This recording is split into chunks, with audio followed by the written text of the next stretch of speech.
इस क्वेश्चन में थोड़ा कैलकुलेशन तो करना पड़ेगा आपको, क्योंकि थोड़ा वर्क एनर्जी लगेगा इसमें और थोड़ा सा लगेगा एनर्जी कोलिजन का कॉन्सेप्ट। तो पहले तो समझो कि ये जब पेंडुलम नीचे आएगा ऐसा, तो आते आते इसकी स्पीड क्या हो जाएगी, ऐसे टेंजेंशियली आएगा ये ऐसा, आते आते इसकी स्पीड हो जाती है √2gh। और अगर ये आपको डायरेक्टली नहीं पता है तो कोई बात नहीं, आप ऐसा करो कि इसका जो mgh है वो कन्वर्ट हो जाता है किस में, हाफ mv² में एनर्जी कंजर्वेशन से। तो छोटी छोटी चीज़ें हैं इसमें, वो आपको ध्यान देनी है। तो यहाँ से आ गया अल्टीमेटली √2gh।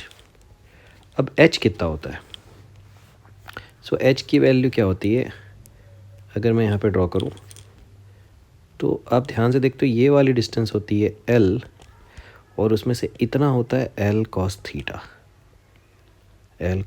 थीटा। तो अल्टीमेटली ये रिज़ल्ट कई लोगों को वैसे भी याद होता है कि this comes out to be √2gl 1 minus cos theta, and theta here is 60 degree.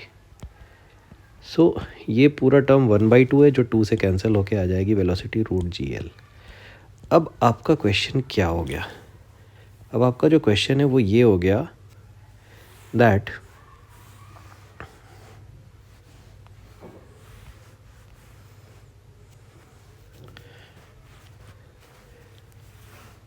अब आपका क्वेश्चन क्या हो गया, आपका क्वेश्चन ये हो गया कि यहाँ पे दो बॉल्स हैं, एक है m मास की और एक है m/2 मास की, और m मास वाली जो थी वो रेस्ट पे थी, उसको m/2 वाली आके हिट करती है कितनी स्पीड से, √2gl वेलोसिटी से, √gl वेलोसिटी से।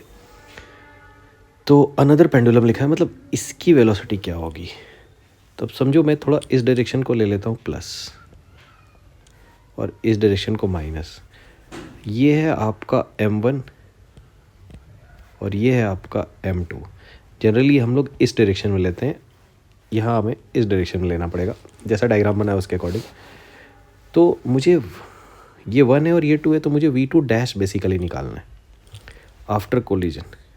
2 की वेलोसिटी क्या होगी, तो v2 का जो फॉर्मूला है वो 2m1 upon m1 plus m2 into v1 plus m2 minus m1 divided by m1 plus m2 into v2।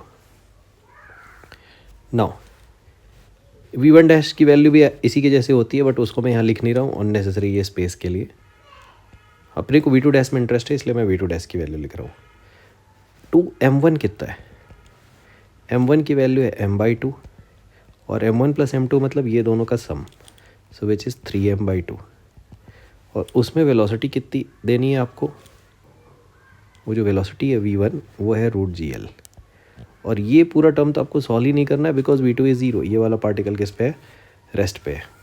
अब ये 2 को कैंसिल कर दो तो ये वैल्यू आ जाएगी 2/3 ऑफ √gl। अब समझो एक चीज़ को पहले कि अगर मान लो कोई बच्चा बोलता है मुझे ये फॉर्मूला पता नहीं है सर, तो मैं क्या करूँगा, तो उसके लिए भी मैं बता रहा हूँ क्या करना है आपको। पहले तो ये समझो कि अगर मुझे कोलिजन के बाद की वेलोसिटी निकालनी है और उसके डायरेक्ट फॉर्मूले मुझे पता है, अगर परफेक्टली इलास्टिक कोलिजन के लिए, क्योंकि ई की वैल्यू 1 मेंशन है क्वेश्चन में, आप यहाँ देखोगे तो ई की वैल्यू 1 मेंशन है। तो अगर मुझे डायरेक्टली ये फॉर्मूला पता है v2 का और v1 का, तो चीज़ें आसान हो जाती है। अब आई बात, मान लो किसी बच्चे को ये पता नहीं है तो वो कैसे करेगा, तो वो ये डेरिवेशन जो है 2 इक्वेशन से तो आता है, एक लगाएगा वो मोमेंटम कंजर्वेशन, तो वो क्या लिखेगा m1 v1, बेसिकली m1 का मतलब m/2, सो आप लिखोगे m/2 इंटू इसकी जो वेलोसिटी थी v, सेकेंड की वेलोसिटी है 0, आफ्टर कोलिजन m वाला किसी वेलोसिटी से जा रहा है v2 से, और m/2 वाला कितने से जा रहा है v1 से।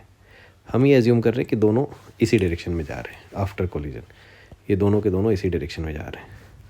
सो this is v2 and v1।